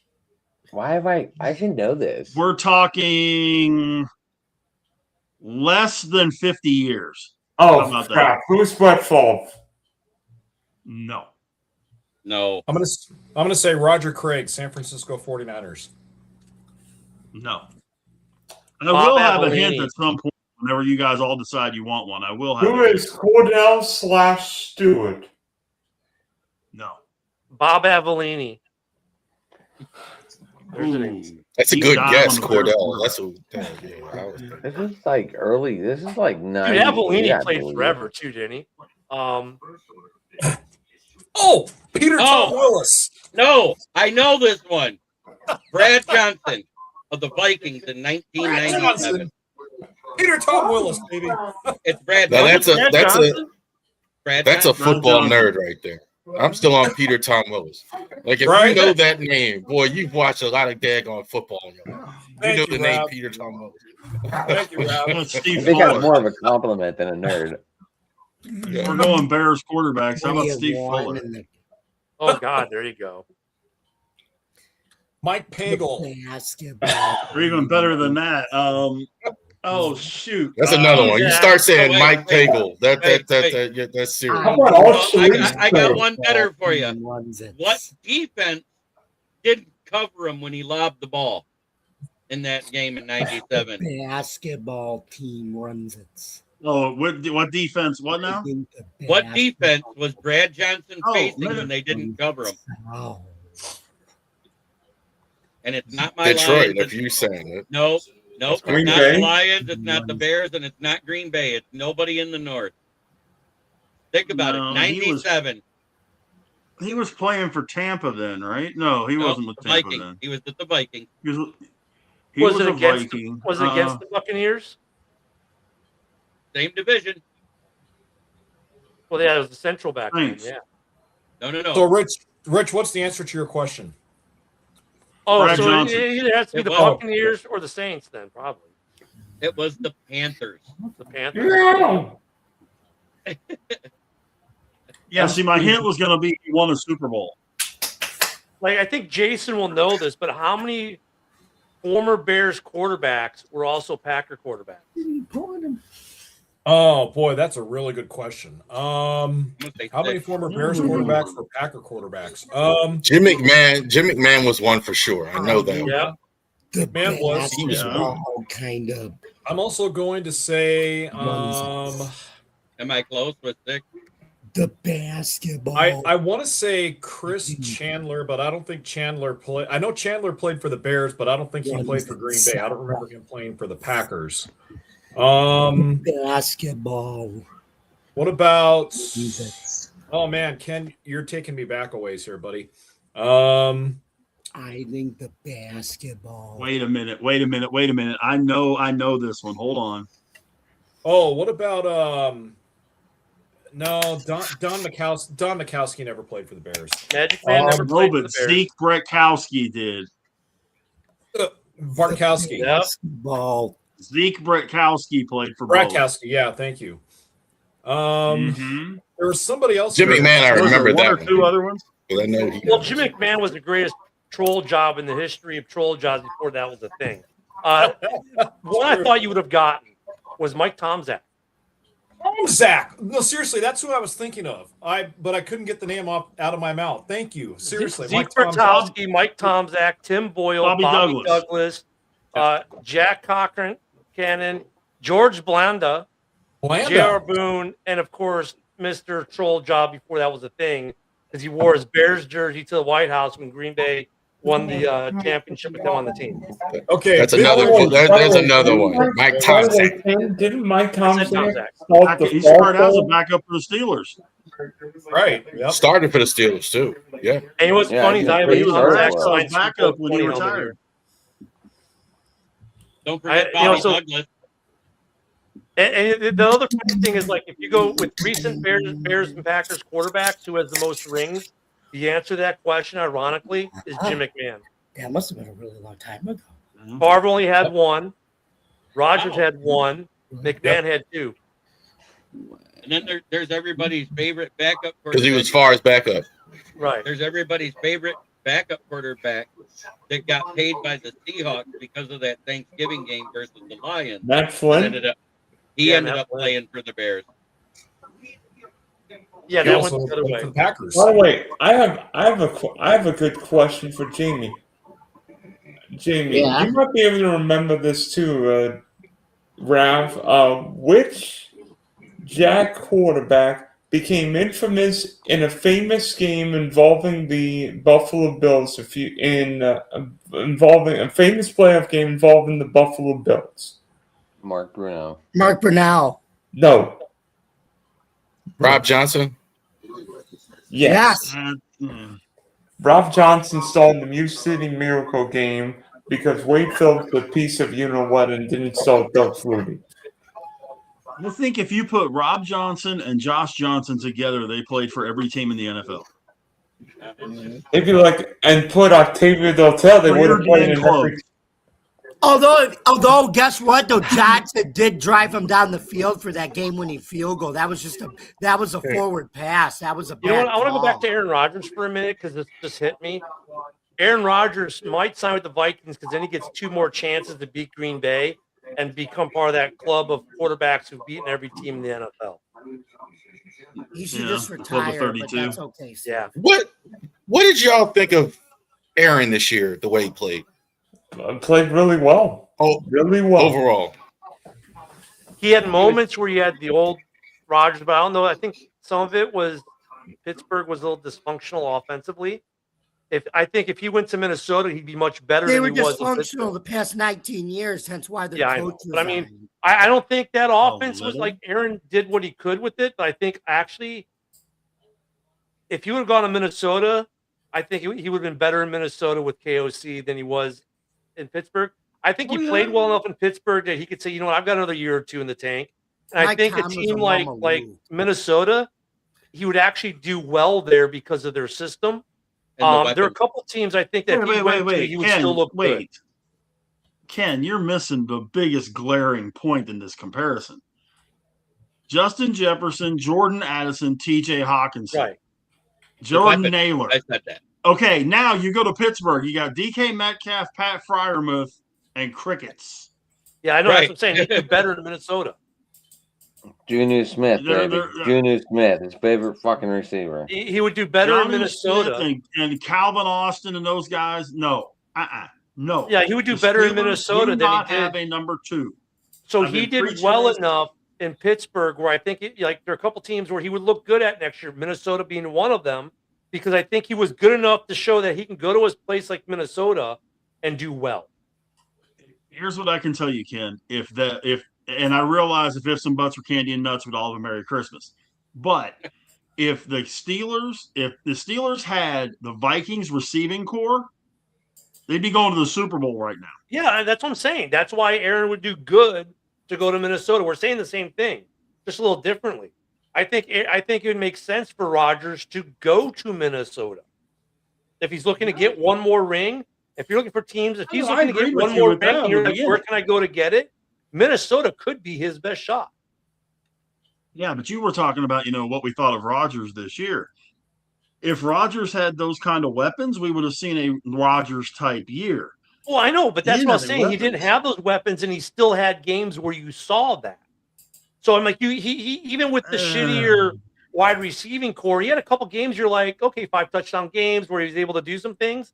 That's what I'm saying. I think he's still got a little bit of gas in that tank where if he goes to a Minnesota team where it's just they need him and that's the icing on the cake, so to speak. I think if he wants a ring, that's his best opportunity for teams that need a quarterback next year. Because if I'm Aaron Rodgers, would I want to stay in Pittsburgh with a new head coach next year? Probably not. But if I want to win a ring, where am I going to go? That needs a quarterback.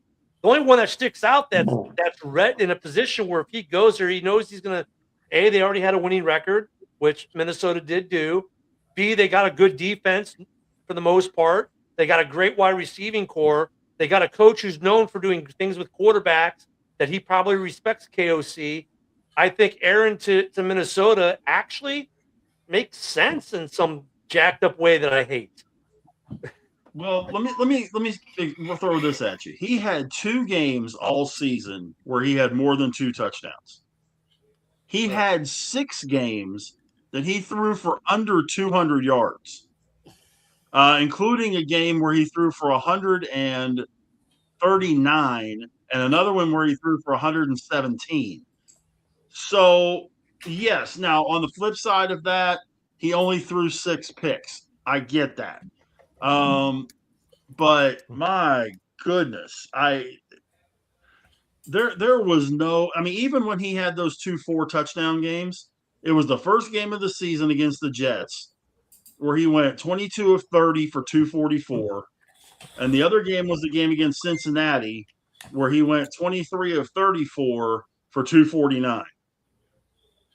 That's not Aaron Rodgers type numbers. If he's going to throw for 4 touchdowns, Aaron Rodgers should be throwing for 350, 400 yards. I think in Minnesota, you could do that, though, still. I understand. I think Aaron will have. I don't know if he wants to play anymore. I don't think he goes back to Pittsburgh without Tomlin. But I do think there are going to be. There's still too many teams. There's like 6, 7 teams still looking for a quarterback. So maybe 4. I can eliminate the Raiders and the Jets because they're going to draft in the draft, right? 1 and 2.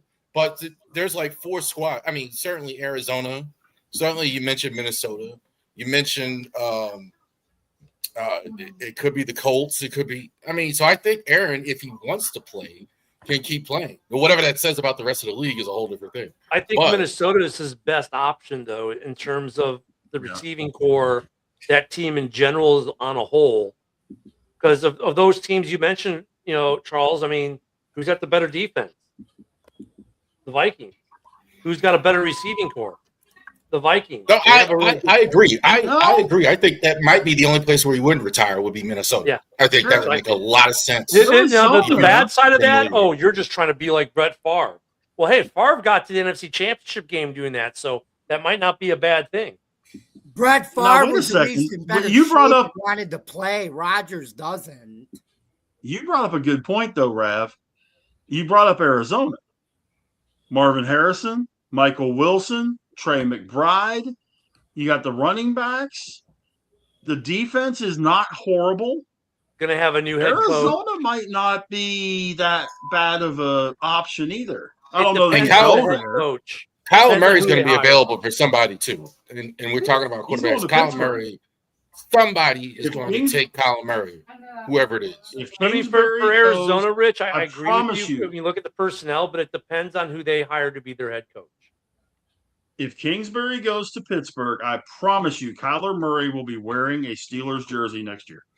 So how Yeah, does, right now. who does Arizona need to hire to make Aaron Rodgers go, I'd rather go there than Minnesota? Robert Is it Saleh. Harbaugh? Mike Robert Saleh. McCarthy. No, Robert Saleh is the reason. Aaron Rodgers is the reason why Robert Saleh got fired, dude. Yeah. So You if don't McCarthy want that. goes to Arizona, do you think Aaron and McCarthy back together Robert again? I mean, Saleh that's doesn't want to deal with interesting. him again. That's He's- interesting. I don't know how they feel about each other, but that'd be interesting. I think McCarthy would be good. I think he Especially would with like the the talent McCarthy they thing. got down there. Yeah. He would like the McCarthy thing be fun. because you don't have to pick up a playbook Well, they at won a all. Super Bowl together. He doesn't. He can spend all summer doing whatever He can be whatever on the hell he's he going can have to do. ayahuasca every He week. would know the whole thing. Yep. Well, guys, I hate to do this, but I got to Yeah. bug out. Yeah, I do got too. a bunch of stuff to get done and all that. All so, right, all we right. gotta- I will. Do you want me to end this stream now? Oh, I don't care. I'm just gonna bug out. Bears That's beat all. the Rams. That's all you need to know. Oh, by the way, I do have one more question for everybody. Give me the Did I Rams feel 63 to upset 5. that Josh Allen beat my Jags on Sunday? That was a good game. They It did. was a good game. I wanted to. But I I appreciate knew it, when we boys. scored with 4 or 5 left. I'm like, oh no, we're toast. I mean, Josh Allen is just a thoroughbred. I mean, I think he's the best quarterback left in the whole tournament, and Matt Stafford. So I like that. That's I why like they won. that. Chicago versus Handball Pats. Super Bowl. I like that. It could happen. It could happen. But I have I'm to not get saying out it of here. won't, but right now, my pick to go to the Super Bowl is the Seahawks, just because they Wasn't have that the home 80s? field No. advantage. 86, 85 Super Bowl 20. 85. I'm sorry. Be a rematch 40 years later. I And think by that'd the be- way, who did the Patriots beat in that year's AFC Championship game? was it The Buffalo? Bills. San Miami. Diego, wasn't it? Miami. Okay. Oh, Oh yeah. That's right. Because it was the only team that beat the Bears that year was Miami. Miami No, lost. the Bills were Bro. 2-4. Ken, the Bills were 2-14 there and had Hank Bullock as their head coach. No, but now I Real- remember that when he said Miami's right because 85. Miami's the only reason the Bears were 15-1 and not undefeated. So that who knows what that Super Bowl would have looked like. That would have been interesting. And real quick, real quick. You don't have to spend a lot of time on this. Anybody think Miami has a chance on winning the Hurricanes? Anybody think Indiana has any chance to lose? I think that Indiana defense is way too smothering, because it's not just their front four they're winning with; it's the back end too. You look at their. Trying to think of that safety's name I like from there. Amari Farrell, and then they got D'Angelo Pond. Then you got in the middle, you got what is it, Aiden Fisher, the linebacker, and then the lineman. They are just smothering people at all three levels of the defense. I'm telling you right now, Miami's the most physical team Indiana will play on you. And if Miami plays like their Kingston against Ohio State, I think Miami can flat out win the game. By the way, Hoss, you've been a little quiet, so what do you think about Houston's chance of winning in Foxborough? I mean, Houston's never been to a championship game. Could the Texans make one this year? I'm about to cause chaos in a second after I answer that for you.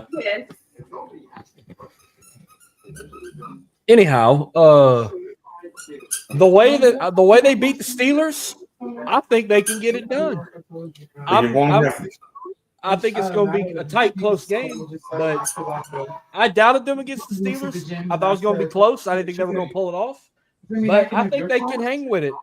That defense is stacked. Oh, and AJ Brown sucks ass and needs to retire.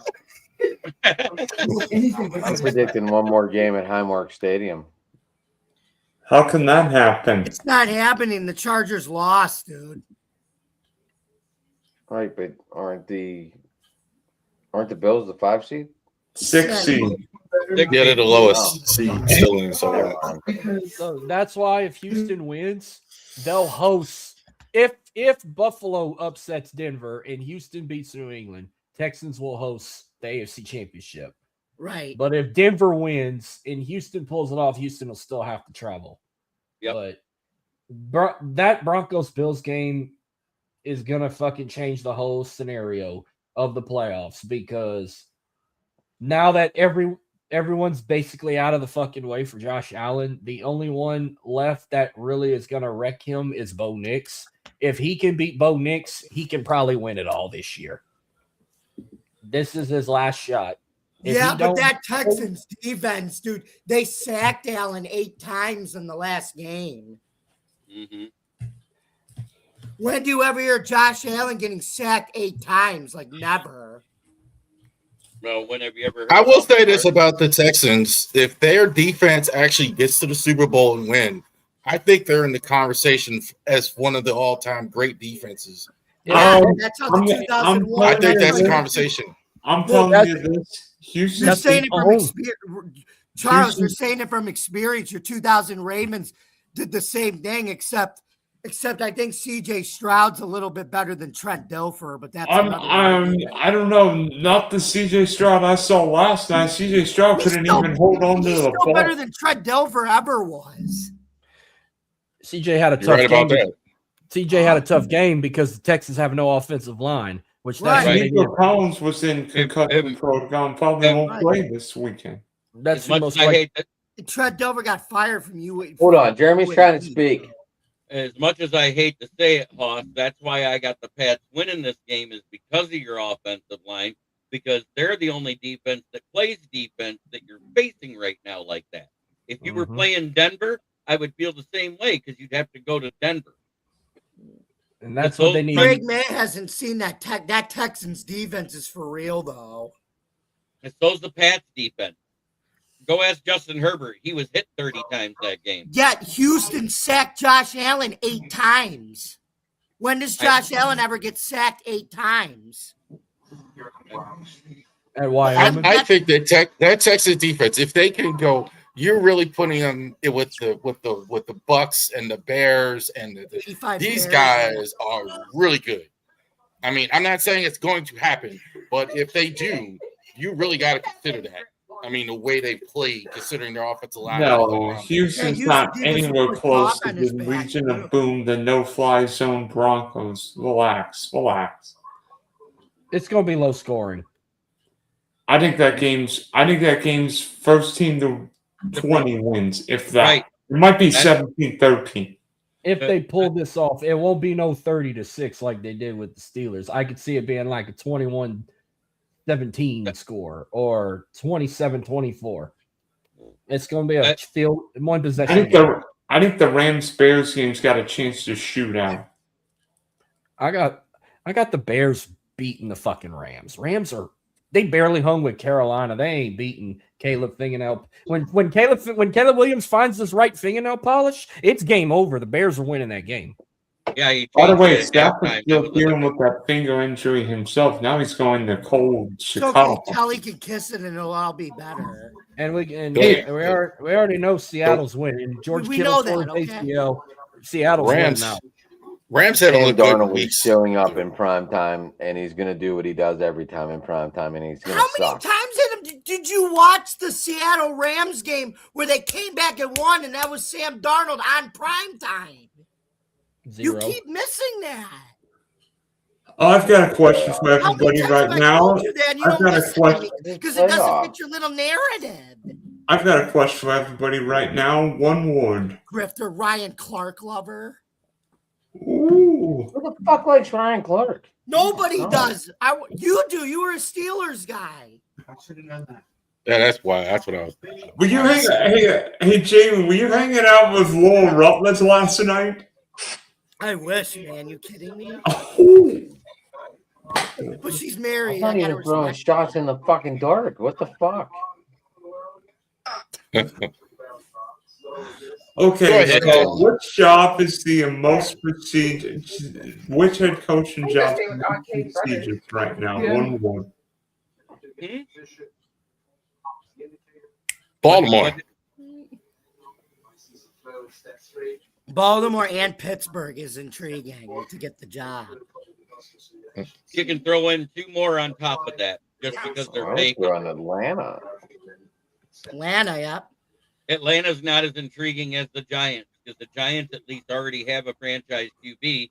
They just have to be able to teach them to slide. Oh, speaking of, do you think Tomlin goes to the Falcons? I think he does. No. I think Tomlin goes to CBS. I want him to go to Fox with Carissa. What? Wait, time out. What, 30 seconds or what? One, Carissa's not on Fox anymore. She's on Yes, Amazon. she is. So that's no, she's not. She's on on Fox and Amazon. She is. When she's been on Fox this year. For Fox NFL kickoff, she's on at 11 o'clock in the she's- morning. I don't watch it, so I guess I could be wrong, but I think she's been on Right. Amazon Thursday night. I haven't seen her on Fox in years. Because Fox, you got to wake up, I you got to would watch take- it 11 in the morning to watch I would it. take That's Ryan why. Clark on the field over Ryan Clark as the analyst and whatever the hell else he talks Yeah. about. He's not Any an day of the analyst. fucking He's a week, man. grifter, dude. Everybody knows that. But you I would can still book take that him on the Tomlin. You can book that Tomlin right there. Matt Ryan is leaving that CBS, so they're gonna put Tomlin right there. Man, I'll tell you what I I think think- happened. I think that's what I think. Tom's CBS. come on, baby, 3. Yes. What are you watching, Jamie? Syracuse. Basketball. Oh, I thought I was watching like PBS or something. No, I said 3. He said 3, not 3. Oh, Why PBS? Why did that come from? PBS is defunded, dude. Remember? So is NPR. But anyway, Guys, I'm not trying to cut this short, but I've gotten very little sleep and I am cutting out. I will. Okay, so for I agree. Gab. Sean, Adam, Ken, Hoss, Jamie, Jeremy, this is your truly Dylan signing off as we recap NFL Wildcard Weekend and Mike Tomlin leaving the Steelers. This is Dylan saying good night.